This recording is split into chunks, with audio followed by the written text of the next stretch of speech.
Kamakailan lang ay inilabas na ang trailer ng bagong teleserye ni Kim Chiu at Paolo Avellino na agad nagpasiklab ng usapan sa social media dahil sa mga halo-halong reaksyon ng netizens. Laking gulat nga kasi ng mga netizens sa pagpapasexy ni Kim, lalo na sa eksenang makikitang sumasayaw siya sa entablado at tila naghubad ng damit habang pinapanood siya ni Paolo na nakaupo lang sa couch. Nagkomento nga si Kim tungkol sa pagkagulat ng mga netizens sa eksenang yon. Binigay ko na ang lahat. Oo, ito na talaga ang pinaka-daring na role na nagawa ko sa buong buhay ko. Simula niya. Actually, kami mismo nagulat, lalo na ako. Sino yon? Sino siya? Nakaka-excite. Nababasa namin yung mga komento sa social media kung paano sila nagulat. Natutuwa ang kwento ni Kim.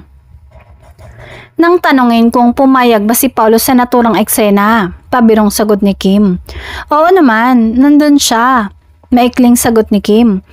Para sa akin, hindi naman siya ganun ka-daring pero baka daring kay Kim. Sambit naman ni Paolo. Mukhang kakaibang Kim Pao nga ang mapapanood sa bago nilang teleserye dahil mas mapangahas, mas daring at mas mature ito.